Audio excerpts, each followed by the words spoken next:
మొదటి ఉత్తరం చూద్దామండి. కళావతి నిర్మల్ నుంచి రాస్తున్నారు.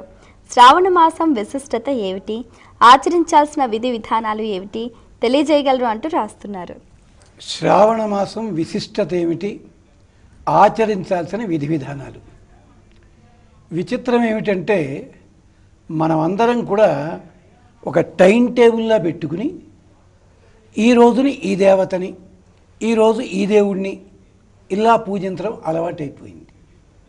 అలాగే ఒక్కొక్క మాసం వస్తే ఈ మాసంలో ఈ దేవుణ్ణి పూజించాలి, ఈ మాసంలో ఈ అమ్మవారిని పూజించాలి, ఇలా ఉంది. కానీ మన ప్రాచీన సాంప్రదాయంలో విధానం అది చెప్పలే. 6 ఋతువులకి సంబంధించి 12 రాసులకి సంబంధించి కూలంకషంగా వివరాలన్నీ అందించి ఈ నెల లోపల, ఈ రాశి లోపల, దీంట్లోపల ఇలా ఉంటుంది అని చెప్తూ చాలా విస్తారంగా చెప్పారు.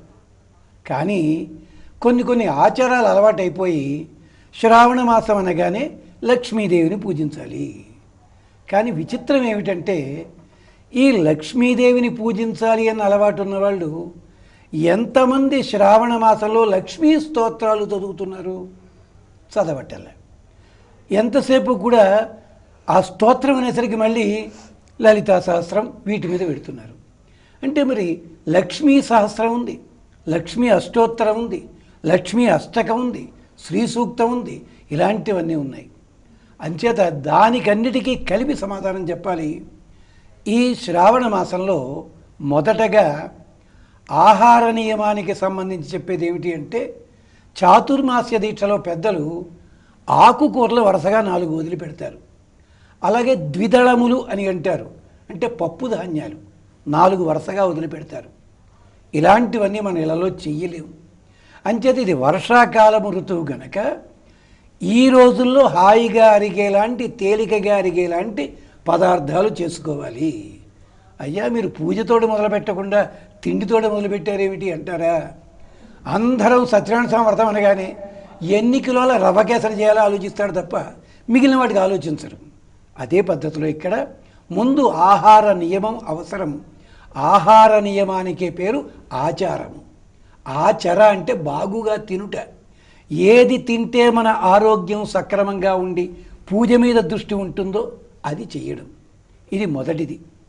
ఇక రెండవది స్నానాదులు, మడిబట్టలు కట్టుకోవడాలు, ఇవన్నీ మనకు అలవాటైనవే. ఎప్పుడూ కూడా లక్ష్మీదేవి ప్రతిమని మాత్రమే పెట్టి ఆరాధన చేయడం తప్పది, అలవాటైపోయింది మనకి. ఎప్పుడూ కూడా లక్ష్మీ నారాయణులని కలిపి మాత్రమే ఆరాధించాలి. అనగానే కొంతమంది కష్టం తోస్తుంది. ఈ కష్టాన్ని ముందుగానే ఊహించాడు మనుధర్మశాస్త్రం రచించిన మహానుభావుడు.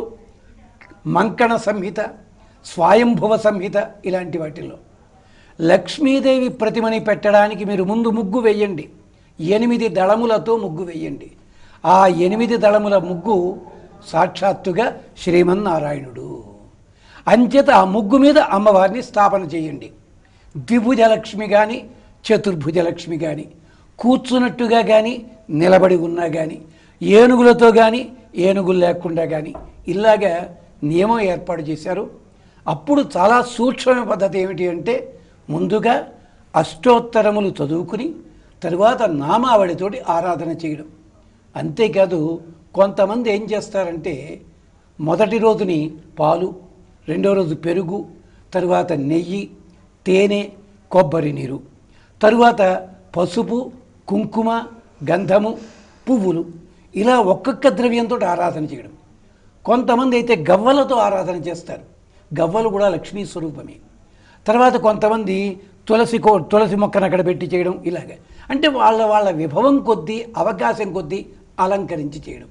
అన్నిటికంటే ముందు కావాల్సింది భక్తి. అంచేత మీరు లక్ష్మీ ప్రతిమని కానీ, విగ్రహాన్ని కానీ, లేదా లక్ష్మీ రూపు, ఒకవేళ మాకు అది కూడా అవకాశం లేదండి, హాయిగా తమలపాకు మీద చిన్న పసుపు గౌరమ్మని ఉంచండి, అక్కడ లక్ష్మీదేవి వస్తుంది, ఆవిడ హరిద్రాలక్ష్మి, ఇలాగా ఆరాధన చేయండి. సాయంకాలం మళ్ళీ దీపాన్ని వెలిగించిన తర్వాత వీలైతే ముగ్గురు కానీ కనీసం ఒక్కళ్ళ ముత్తైదువులకి శనగలు వాయనం ఇవ్వండి. ఆరాధన చేసే నైవేద్యం నానవేసిన శనగలు చాలా శ్రేష్టము అని పెద్దలు చెప్తారు. నానవేసిన శనగలు అమ్మవారికి నివేదన చేయండి. ఇది సూక్ష్మంలో మోక్షం. ఇక వైభవాన్ని బట్టి ఎవరికి తోచింది వారు చేయవచ్చును. ఇది కనీస నియమాలు.